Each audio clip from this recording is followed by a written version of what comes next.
Well,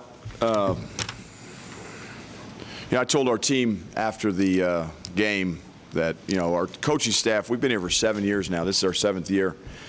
And this team has two things going for it right now. Number one, they own the most disappointing loss in that 7-year span, the Colorado State game a few weeks ago. And now they also can add to that they own the most disappointing win, which is the Fort Hays State game here today. So I need to apologize to everybody that was in the building or watching the game or fans of this team for the effort in the second half, because it was atrocious. And thank God Davis didn't play very well in the first half or play very much, because he would have had 50 on us.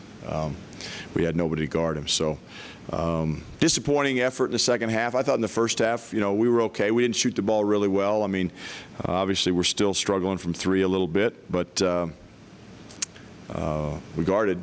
We've become a below-average rebounding team in the span of about a week and a half. We were a very good rebounding team. I think we were plus 10, about 2 weeks ago going to the Xavier game and get punked by Xavier, get punked by BYU, and we out-rebound Fort Hays by a whopping 4. So, but congratulate Fort Hays. Those kids are tough. I got a lot of respect for Mark Johnson, and so I don't want to take anything away from them, but I'm really disappointed in our team.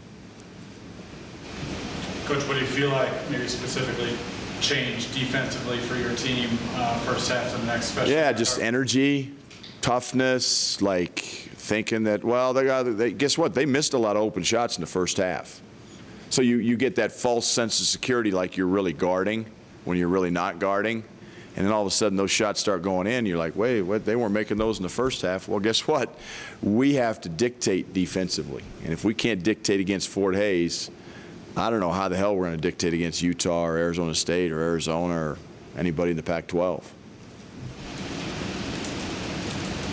So energy and we didn't dictate at all. Tad, Derek, one made field goal tonight, finishes with 10 points, 6 assists, no turnovers.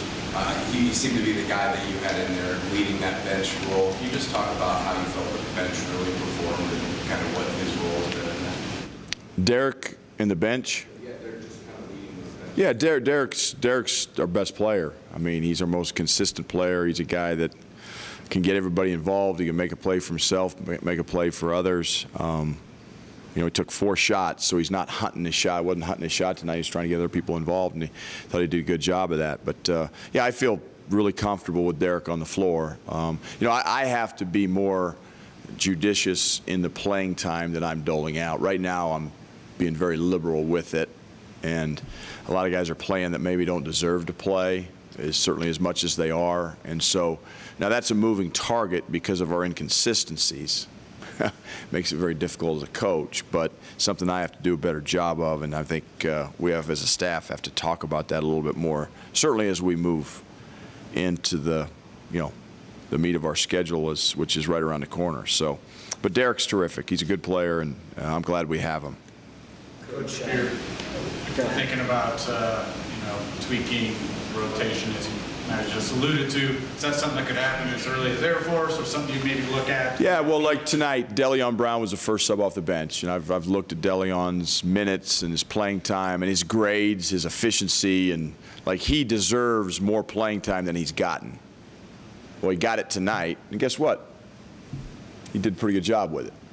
So that's a guy that we need to keep bringing along and bringing out. Deleon, he's got to do his part and hopefully be as consistent as a freshman can be coming off the bench. But I thought he was good tonight. Deleon's a guy that's dependable, doing the right things, trying to do the right things. He shot an air ball from the corner, which obviously nobody wants to do, but he comes down and a couple minutes later makes one from the other corner and didn't hesitate. And so he's got that gumption to him that we're going to need. Coach, Davis with 29 in the second half. What made him so tough? Well, number one, he moves without the ball. He's got a quick release. He's got great confidence. They set great screens for him, and he can catch. He can drive it. He can shoot mid-range. He's got deep range from 3. We didn't do a very good job on him. Got to let him get going. He's a good player. You've got 2 games left now, I think, until Yep. Pac-12 starts. Do you feel the clock ticking? Do you feel it getting? Absolutely. Yeah, Neil, I feel the clock ticking. Absolutely. Because right now, the way our team is playing right now, we're below average Pac-12 team. At least at the standards that I feel like Colorado basketball has risen to, over the past few years. But now we've got the capability of being as good as we want to be and beating anybody in the league. But it's going to be every night. It's going to be like, okay, here we go. Let's strap it on. It's going to be a hell of a game because we don't have the mental toughness to put anybody away. We don't have the mental toughness to play 2 halves back to back. That's obvious. Now, we better either figure it out or it's going to be an up and down year. Hey, Coach, was it nice to see Josh kind of, at least offensively, getting out of the slump he had the past 2 games? Yeah, it's nice to see him make some shots. We're going to need his jumper. And again, we've got some other the inconsistencies. It's just another example of it, I think. And so what we need is not that he's going to make every shot, but we need guys that are 3-point shooters to step up and make 3-point shots when they're open. When they're open. And we have a trouble playing smart right now. I mean, we had a great 3-point shooter wide open in the corner that passes it up, puts it on the deck, and takes a dipsy-do, whipperoo, fading, shoot on the way down, shot that never gets to the rim. I'm not quite sure I understand that, but maybe he can explain it to me. But we got some guys that are not like there mentally. Westport, 3 shots tonight. Is he somebody you'd like to see get more involved? I sure would. Yeah, I sure would. There's no doubt. And I would like to see Wesley get more involved and more aggressive offensively. And Torrey Miller, I thought, he is one guy on the block that he's hunting for the ball. He wants the ball. Generally, he's doing some good things when he gets it. He gives us a low post presence.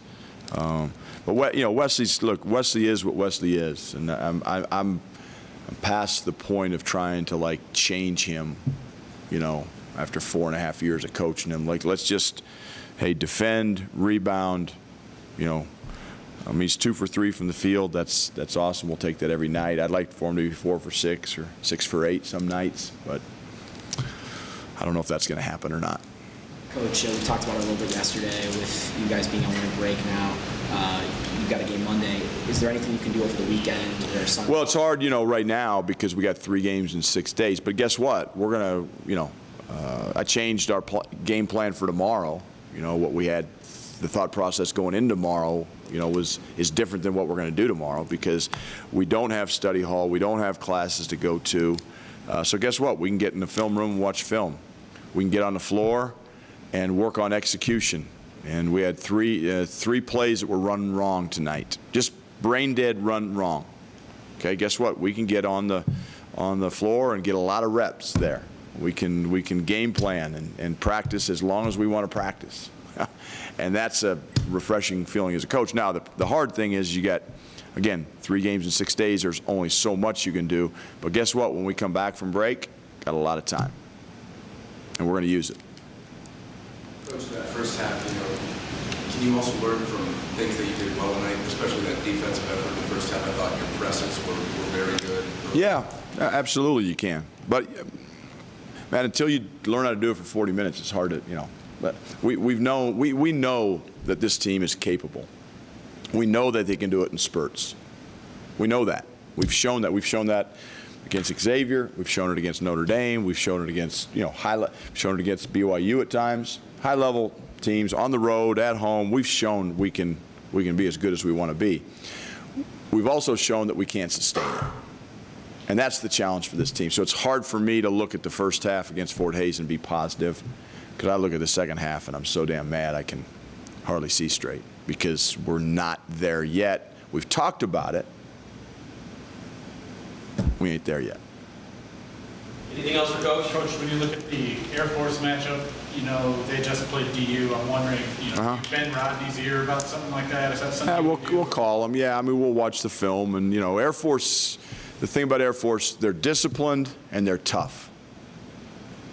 And when this Colorado basketball team plays against teams that are disciplined and that are tough, we struggle.